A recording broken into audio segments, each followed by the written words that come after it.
पावन आचार्य प्रवर के श्री चरणों में भक्ति वंदना।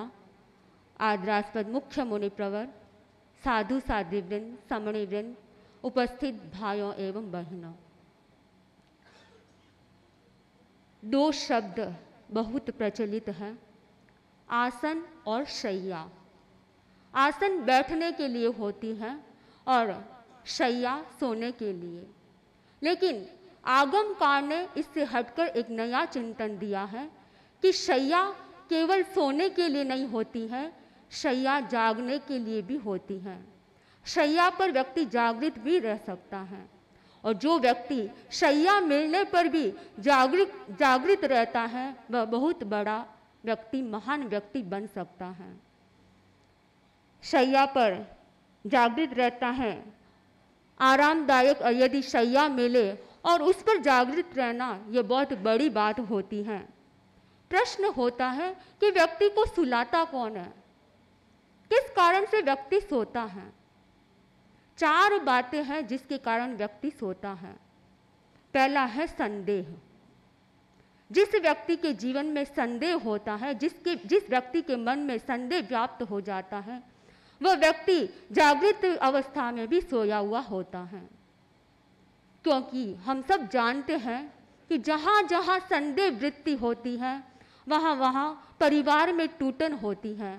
कोई भी संगठन मजबूत नहीं बन सकता है, परिवार मजबूत नहीं बन सकता है, संयुक्त परिवार साथ में परिवार नहीं रह सकता है, क्योंकि वहाँ संदेह वृत्ति है। तो हमें संदेह वृत्ति जहाँ जहाँ है वहाँ व्यक्ति जागृत होते भी सोया हुआ है।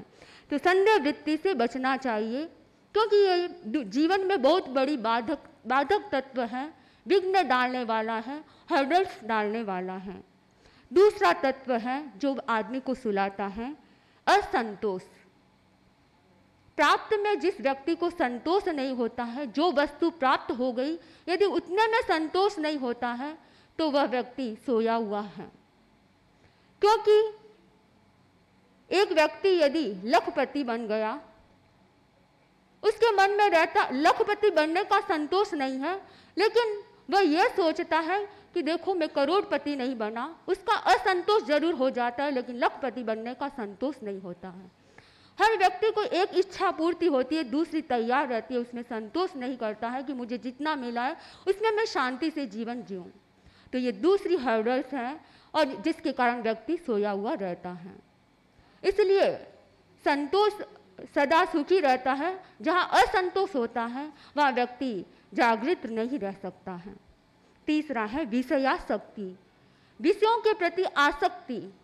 इंद्रिय विषयों के प्रति जहाँ आसक्ति का भाव होता है, मूर्छा का भाव होता है, वह व्यक्ति सोया हुआ रहता है, जागृत नहीं रह सकता है।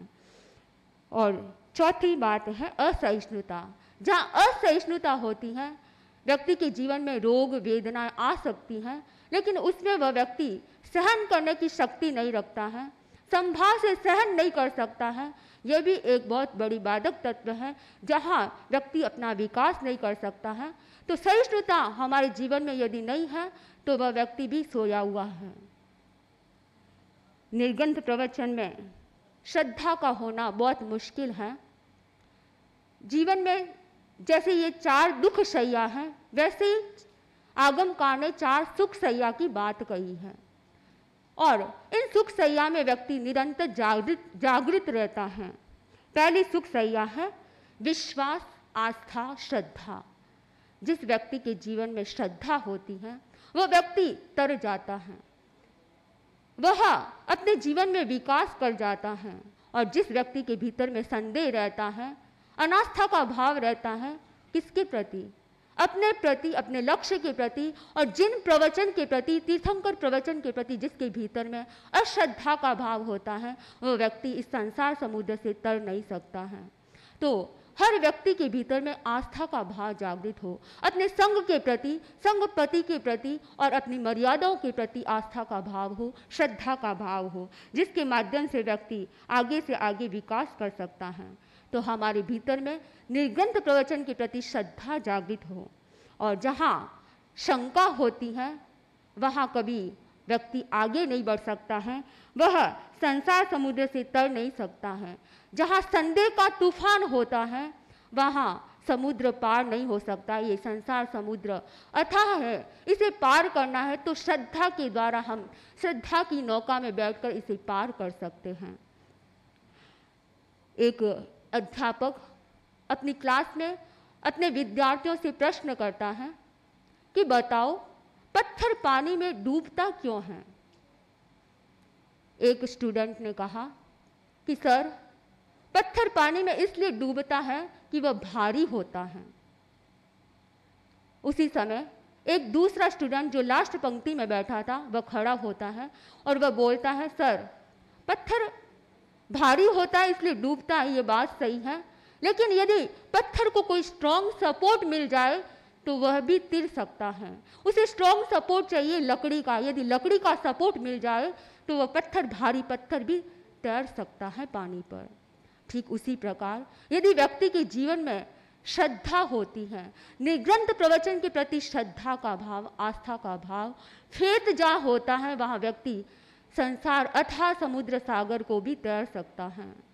तो जरूरत है, यदि मैं इस भव भ्रमण को कम करना है, इस भव परंपरा को कम करना है, तो हमें क्या करना है? आस्था का भाव पैदा करना है। देव गुरु धर्म के प्रति अटूट श्रद्धा का भाव हमारे भीतर जागृत रहे और कण कण में, रोम रोम में श्रद्धा का भाव हो। तो सबसे पहली सुख शैया है जो हमें हमेशा जागृत रखती है, जागरूक रखती है, अप्रमत्तता का जीवन जीने देती है, वह सबसे पहली है श्रद्धा भावना। दूसरा है प्राप्त में संतोष। जो व्यक्ति जितना प्राप्त हो रहा है उसी में संतोष करता है, यह दूसरी सुख सैया है। व्यक्ति, हम देखते हैं कि एक चीज प्राप्त हुई, एक व्यक्ति को बहुत सारी चीजें प्राप्त हुई और पड़ोसी को यदि ऐसी चीजें प्राप्त नहीं है तो ईर्ष्या का भाव जागृत हो जाता है।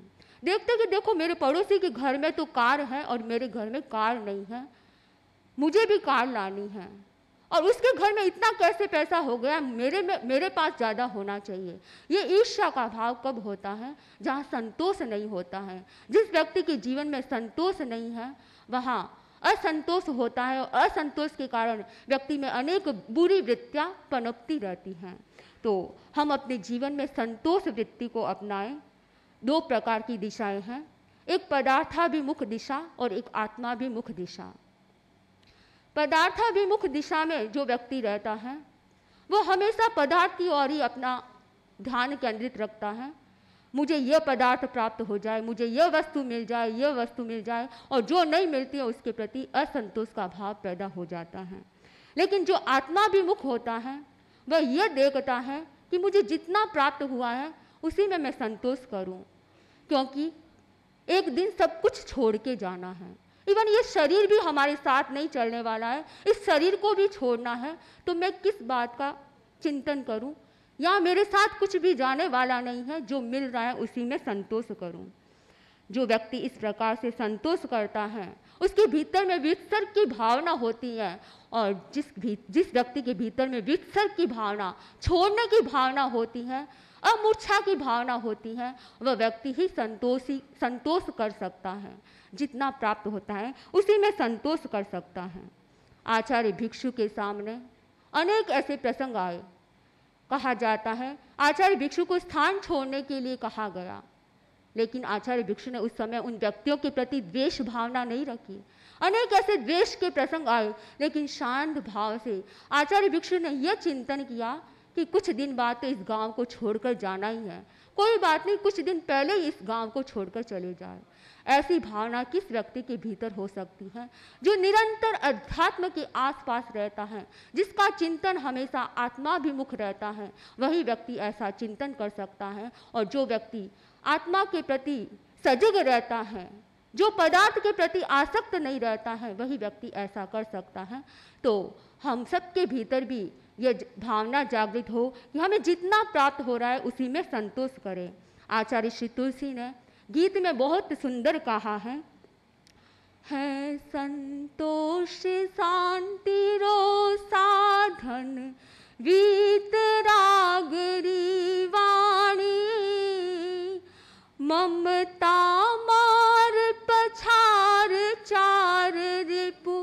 होली सुखरी खाणी रे समतारा सागर, संत सुखी संसार में निज आत्म उजागर, संत सुखी संसार में। संसार में सुखी कौन? संत होते हैं, वे सुखी होते हैं। क्यों नहीं हमारे श्रावक भी सुखी बन सके? श्रावकों को यदि सुखी बनना है तो वे अपने जितना प्राप्त हो रहा है उसी में संतोष करें। तो दूसरी सुख सैया है संतोष, और तीसरी सुख सैया है अनासक्ति।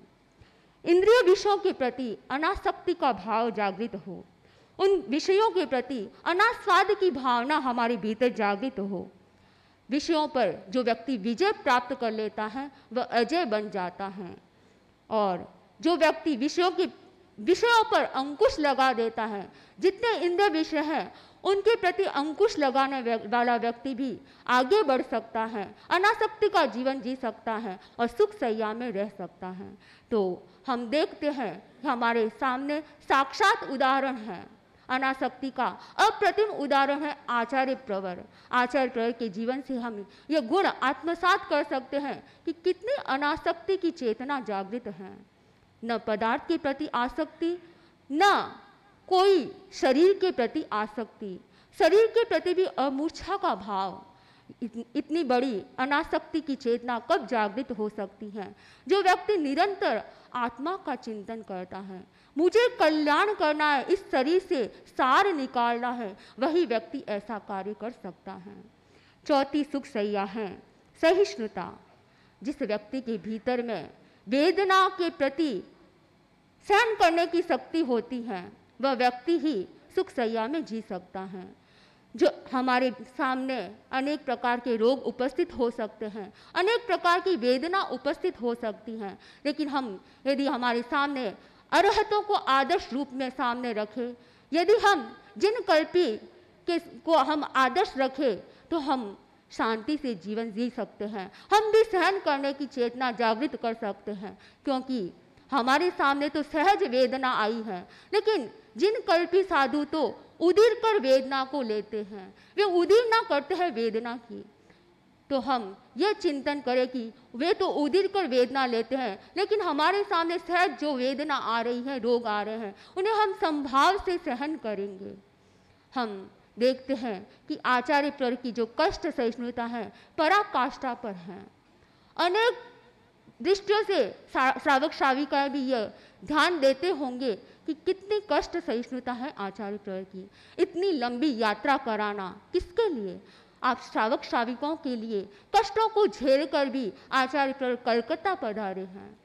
कितने रास्ते में कष्ट, कितनी गर्मी सर्दी, सब प्रकार के कष्टों को सहन कर कर भी आचार्य प्रवर यहाँ पधारे हैं। और साथ में यह चिंतन रहता है कि मुझे कर्म निर्जरा करना है, तपस्या करना है, इसीलिए तो महातपस्वी कहलाते हैं। ऐसे ही थोड़ी महातपस्वी बन गए, हम तो महातपस्वी नहीं बन सकते, क्योंकि इतनी कष्ट सहिष्णुता हमारे भीतर नहीं है। हम सब में ये प्रेरणा जागे कि हम भी थोड़ा बहुत सहन कर सके। हमारे सामने जैसी परिस्थितियाँ आती हैं, अनुकूल प्रतिकूल परिस्थितियाँ आ सकती हैं, लेकिन उन्हें संभाव से सहन करना सीखे। जो व्यक्ति संभाव से सहन करता है वह सुख सैया में रह सकता है। और ये चार सुख सैया हमारे जीवन को जागृत रखती हैं, और ये चारों सुख सैया अप्रमत्तता का जीवन जीने की प्रेरणा देती हैं। जो व्यक्ति इन चार सुख सैया में रहता है वह निरंतर विकास कर सकता है। हम आचार्य प्रवर के जीवन के अनेक प्रसंग देख सकते हैं कि कितनी कष्ट सहिष्णुता है। आचार्य प्रवर अभी विहार करवाते हैं, प्रातःकाल जब विहार करवाते हैं तो लगभग सूर्योदय के लगभग 1 घंटा बाद, पौन घंटा बाद आचार्य प्रवर विहार करवाते हैं। धूप बहुत चढ़ जाती है, सामने सूरज पड़ता है, फिर भी आचार्य प्रवर का संकल्प है कि मुझे जप कर कर ही विहार करना है। एक दिन साध्वी प्रमुखा श्री जी ने आचार्य प्रवर से निवेदन किया कि आचार्य प्रवर इतनी धूप चढ़ जाती है, क्यों नहीं थोड़ा जल्दी विहार किया जाए। आचार्य प्रवर ने कहा हमें जप करना होता है, जप करने के बाद हम विहार करते हैं तो लेट हो जाती हैं। और आचार्य प्रवर ने एक बात और महत्वपूर्ण बात कही कि हमारे पहले पूर्व साधु साधियाँ तो कितना सहन करते थे, वे आतापना लेते थे, सूर्य के सामने लेटकर आतापना लेते थे। हम तो इतनी साधना नहीं कर सकते हैं, थोड़ी बहुत सूर्य की आतापना हम भी ले लें। ऐसी भावना किसके भीतर जागृत हो सकती है? जो हमेशा जिसके जीवन में अध्यात्म का पुट रहता है वही व्यक्ति ऐसा चिंतन कर सकता है। तो हमारे भीतर भी ऐसी ही कष्ट सहिष्णुता जागृत रहे, हम भी अपने जीवन का विकास कर सके और अप्रमत्तता का जीवन जी सके। इन्हीं भावों के साथ ओम अरहम।